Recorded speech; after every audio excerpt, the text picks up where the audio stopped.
Welcome to Solving Systems of Equations Algebraically, recording 1C for Unit 8, Chapter 8, Mathematics 2200. We'll be modeling situations and solving problems involving systems of linear quadratic and quadratic equations. In this first problem, we're going to be solving a linear quadratic system. A crate drops freely from a plane at first before a parachute opens to bring the crate gently to the ground. Its height, h in meters, above the ground, t seconds after leaving the aircraft, is given by these equations. H equals negative 4.9 t squared plus 700. That's the height of the crate during free fall before the parachute opens. And h equals negative 5t plus 650 represents the height of the crate with the parachute open. We have to determine how long it takes to the nearest hundredth of a second after the crate leaves the aircraft that the parachute opens, and how high will the crate be at that point in time. Now we've got a little bit of graphical interpretation to do. I've graphed these two functions without any consideration really for any restrictions due to the problem, so let's see what those restrictions should be. I've got a plane that's dropping a cargo, so the cargo is following the parabola until the parachute opens at this point in time. So I'll call that point A for now. We do have another point of intersection between the line and the parabola. I'll call it point B. It's back here.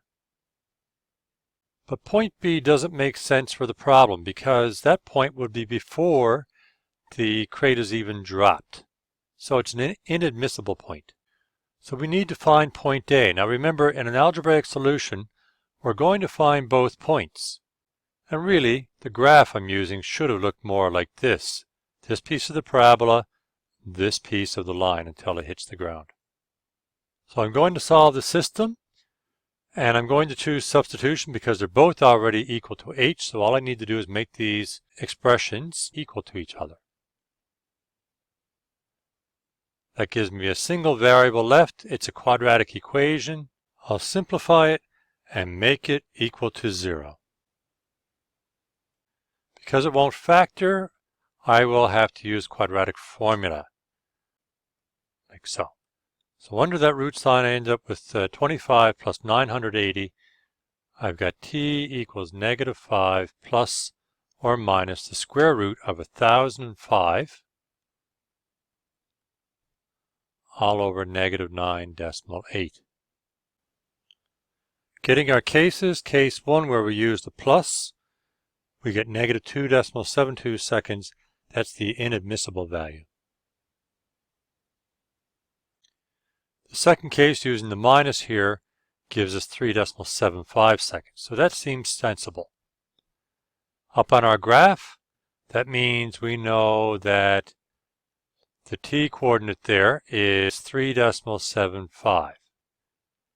We still have to figure out the height.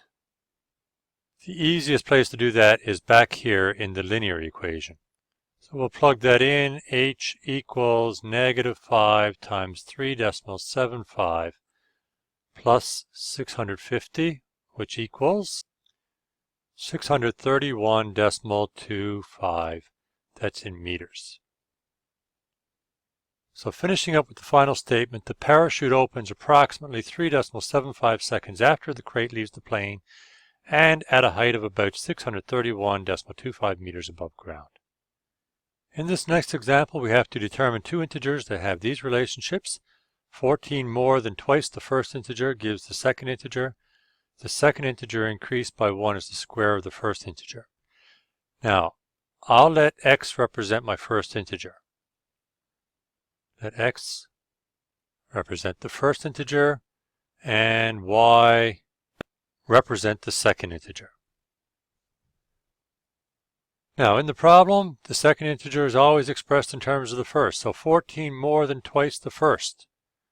14 plus twice x gives the second, so it must be equal to y. The second integer increased by 1. So it's y plus 1 is the square of the first integer. So is the square. Square of the first integer means we've got to square that x. So I have a linear quadratic system. I can use the expression for that y is equal to in the first equation to replace y in the second equation, as I've done right here. I've got on the left-hand side, therefore, 15. I can remove the brackets. 14 plus 1 is 15 plus 2x equals x squared.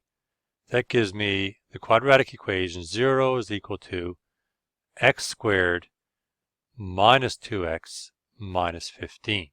So over on this next slide, I will factor that x minus 5, x plus 3.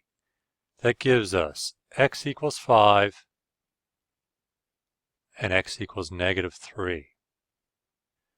Both of these answers make sense so far because integers can be both negative and positive. I've also graphed the two equations from the system, and we see we have 2 points of intersection. So there should be 2 sets of integers. I've moved things a smidge here to make some room. We substitute in the linear equation because it's easier. 14 plus 2 times 5 equals y. That gives us 24 equals y.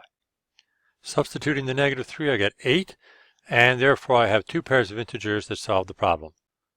So we can say the integers are 5 and 24, or negative 3 and 8. I'll check them against the conditions of the problem. 5, 24, 14 more than twice the first integer. So 5 plus 14, 10 plus 14 is 24, and it meets that first condition. The second integer increased by 1, so 24 plus 1 is 25. That's supposed to be equal to the square of 5, which it is. You can check the other pair, negative 3 and 8. To conclude, to solve a problem, define what your variables represent, interpret, and write your system of equations. Be careful of keywords. For example, the word times doesn't always mean times. If Larry has X candy and that's 10 times as many as Bill, we'd have to divide X by 10. So sometimes a keyword might actually mean the opposite. Solve the system, interpret results, and state your final solution.